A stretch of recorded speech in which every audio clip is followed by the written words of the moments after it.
साथियों नमस्कार, मैं हरिश्चंद्र बर्णवाल इस वीडियो में आप सभी का स्वागत करता हूं। दोस्तों, अमेरिका के राष्ट्रपति डोनाल्ड ट्रंप ऐसा लगता है कि भारत के साथ कोई पुरानी दुश्मनी निभा रहे हैं। अब इस पर तो चर्चा हो ही जाएगी दोस्तों, लेकिन एक बात आपको दिखाना चाहता हूं कि डोनाल्ड ट्रंप जो इस समय लगातार अपने बयानों में भारत का नाम ले रहे हैं, उन्हें किस प्रकार से घनघोर बेइज्जती का सामना करना पड़ रहा है। प्रधानमंत्री मोदी से पंगा ले रहे हैं, भारत से पंगा ले रहे हैं, तो मैं आपको हाल के समय के 8 झटके उनके दिखाना चाहता हूं। और ये वीडियो देखने के बाद आपको समझ में आएगा दोस्तों कि डोनाल्ड ट्रंप ने शायद कोई गलत राह पकड़ रखी है।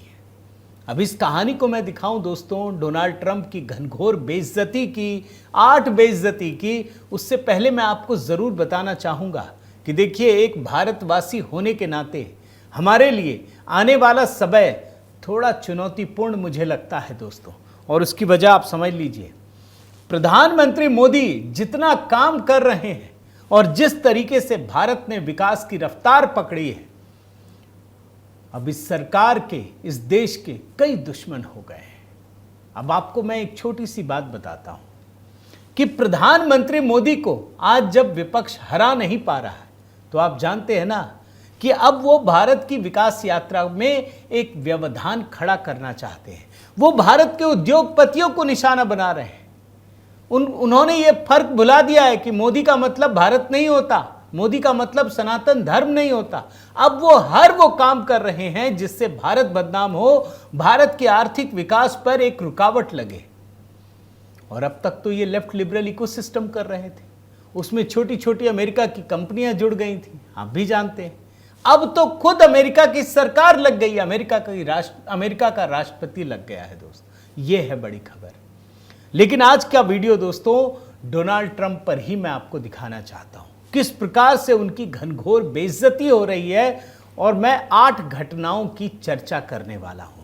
मैं निवेदन करता हूं दोस्तों कि आप कमेंट के साथ अपनी बात जरूर रखिएगा, बताइएगा कि पूरी दुनिया में जो कुछ चल रहा है उसे आप किस नजरिए से देखते हैं। भारत के लिए यह संकट कितना चुनौतीपूर्ण है। और आपसे निवेदन भी करता हूं दोस्तों कि HB मेलोडी पर मैंने अपनी आवाज में श्री हनुमान चालीसा रिकॉर्ड किया है, उसे मेरी टीम ने तैयार किया है। आप ज़रूर देखिएगा ये वीडियो, उसकी झलकियां मैं आपको दिखा रहा हूं। आप ज़रूर HB मेलोडी पर देखकर अपनी बात रखिएगा और सुबह सुबह इसे सुनिएगा, मुझे भी अच्छा लगेगा दोस्तों।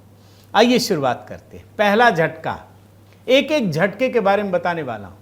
पहला झटका हार्वर्ड यूनिवर्सिटी के फैसले में लगा है दोस्तों। आप जानते हैं ना, ट्रंप सरकार आजकल तो अनाप शनाप फैसला कर रहे हैं ना, कुछ भी कर रहे हैं। अभी हार्वर्ड यूनिवर्सिटी जो दुनिया की एक प्रेस्टिजियस यूनिवर्सिटी है, कई सारी, उसमें विदेशी छात्रों पर रोक लगा दी गई।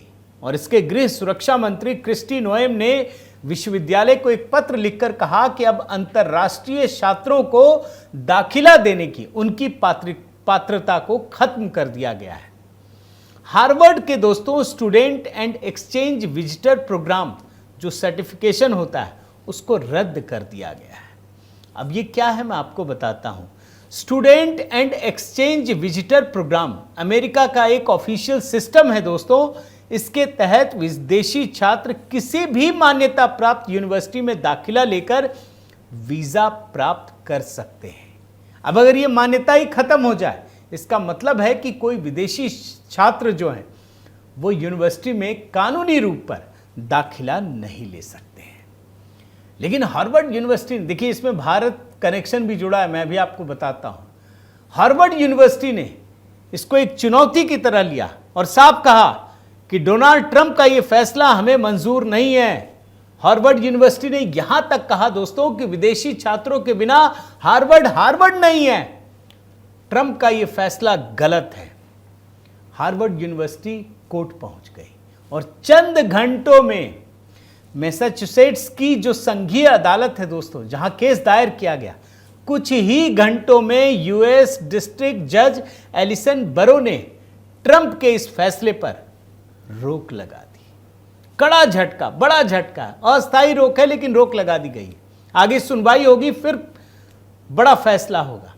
अब हार्वर्ड यूनिवर्सिटी के बारे में आपको बताऊं दोस्तों, 100 देशों के, जी हां 100 देशों के 6800 छात्र छात्राएं यहां पंजीकृत हैं। सबसे अधिक चीनी है 1203, और इसके बाद भारतीय जो छात्र हैं वो 788 हैं, पंजीकृत हैं। और अगर इनकी वेबसाइट को देखिए दोस्तों, तो हर साल 500 से 800 विद्यार्थी, भारत के विद्यार्थी यहां पर दाखिला लेते हैं। अब देख लीजिए, ये चाह रहे थे कि विदेशी छात्र छात्राएं यहां नहीं पढ़ेंगे, और इनकी अपनी मनमानी है।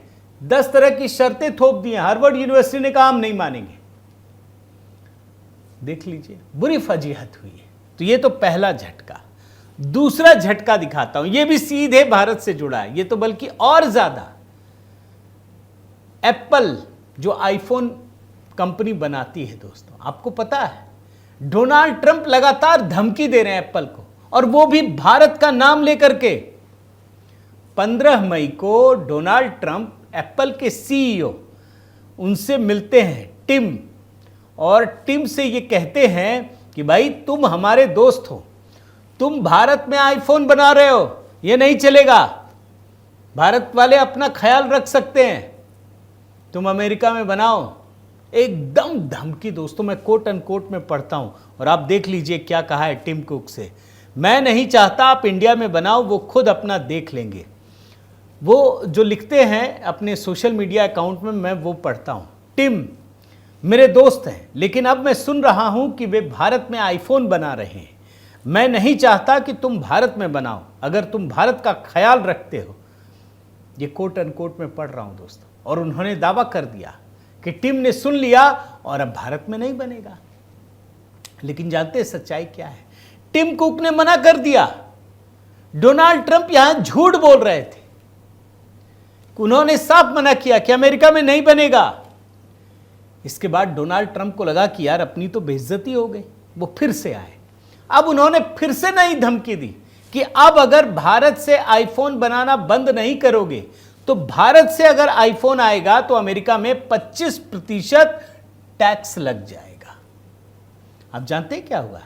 एप्पल के सीईओ टिम कुक ने फिर से मना कर दिया, बोला अब नहीं मानते तुम्हारी बात। और आप जानते हैं दोस्तों, आईफोन की कहानी आपको बताता हूं। एप्पल अमेरिका में कोई भी स्मार्टफोन नहीं बनाती। इसके ज्यादातर आईफोन जो बनते हैं स्मार्टफोन, वो चीन में बनते हैं। लेकिन टिम कुक ने यह फैसला किया कि ना, अब तो थोड़ा बदलाव करना पड़ेगा। और अभी की स्थिति क्या है दोस्तों, मैं बताता हूं। जो अमेरिका में, अमेरिका ही नहीं बल्कि एप्पल का जो कुल उत्पादन है मोबाइल का, उसका 15% हिस्सा भारत में बनता है, जो सालाना लगभग 40 मिलियन यूनिट है। और टिम कुक ने एक हाल में इंटरव्यू दिया है दोस्तों, जिसमें यह कहा था कि अगले कुछ महीनों में अमेरिका में जितने भी आईफोन आएंगे, उसका सेंटर, जो कंट्री ऑफ ओरिजिन है, वो भारत बन जाएगा। 50% आईफोन भारत में बन रहे हैं। ये बात कही है दोस्तों एप्पल ऐप। और एक चीज और जानकारी देता हूं, बड़ी मजेदार जानकारी है दोस्तों। एप्पल इंडिया में बने अपने 70% आईफोन को एक्सपोर्ट करता है, और इसकी वजह यह है कि चीन के मुकाबले भारत में यहां टैरिफ कम लगता है। और 2024 में भारत से आईफोन एक्सपोर्ट जो हुआ दोस्तों, उसका आंकड़ा भी बताता हूं, ये लगभग 1,10,000 करोड़ रुपए तक है, और यह आने वाले दिनों में और बढ़ेगा। और एप्पल के सीईओ ने सिर्फ इतना ही नहीं किया, वो एक कदम और आगे बढ़ गए। अब मैं आपको वो जानकारी देता हूं जो भारत के लिए खुशखबरी है और डोनाल्ड ट्रंप के लिए और बड़ा झटका है। भारत में आईफोन बनाने वाली जो कंपनी है दोस्तों, उसका नाम है फॉक्सकॉन।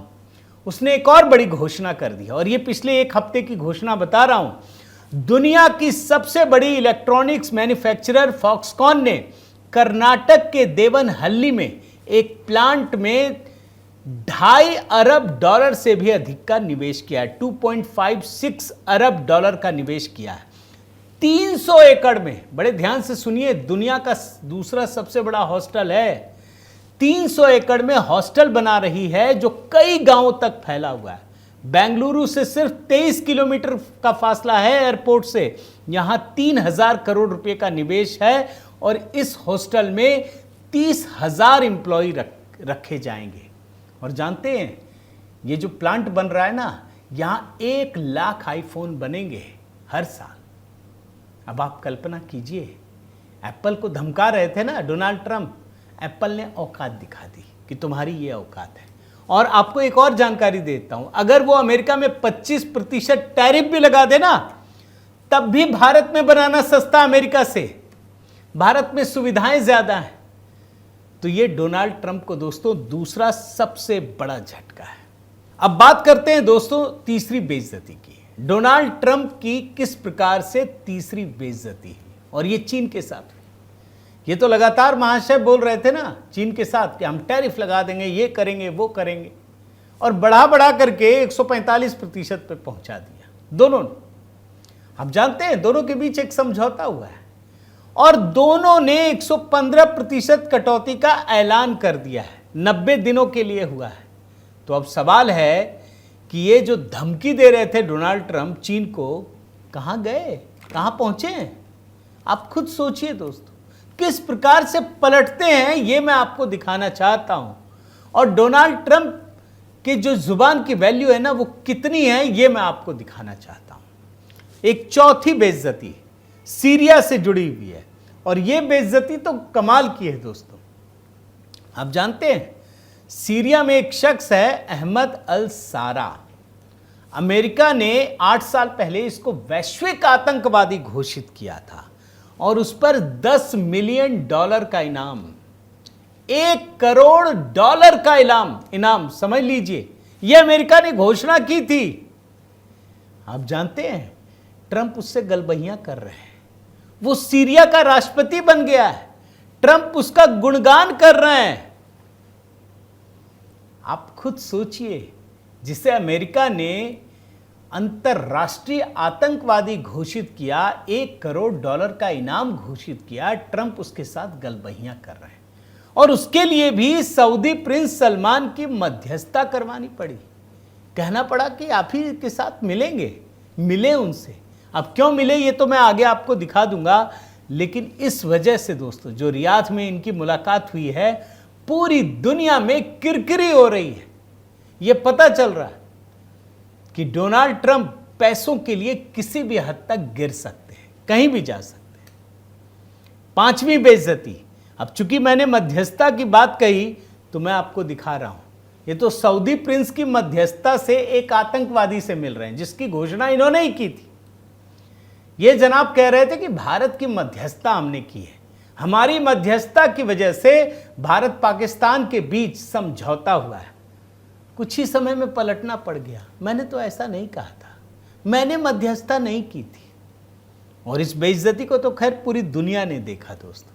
अब छठी बेइज्जती पे आइए, कतर से जुड़ा है। कतर पर अमेरिकी राष्ट्रपति डोनाल्ड ट्रंप हमेशा आक्रामक रहते थे लगातार, मगर उनको अब अपनी गलती का एहसास हो गया है, वो गलबहियां कर रहे हैं।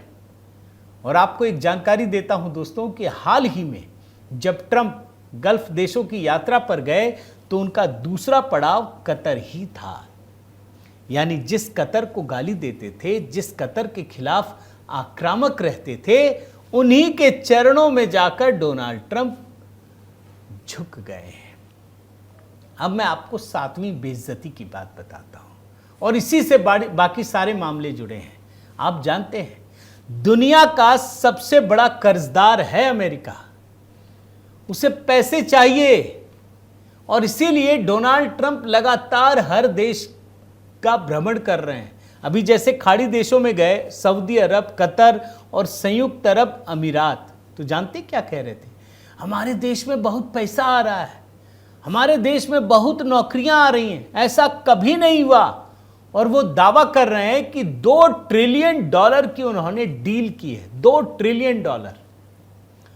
अब एक बात सोचिए कि अगर डील की तो कुछ आएगा भी। मीडिया में सवाल उठ रहे हैं कि आप सिर्फ बढ़ा चढ़ाकर बोल रहे हैं, आपको कुछ मिला नहीं है।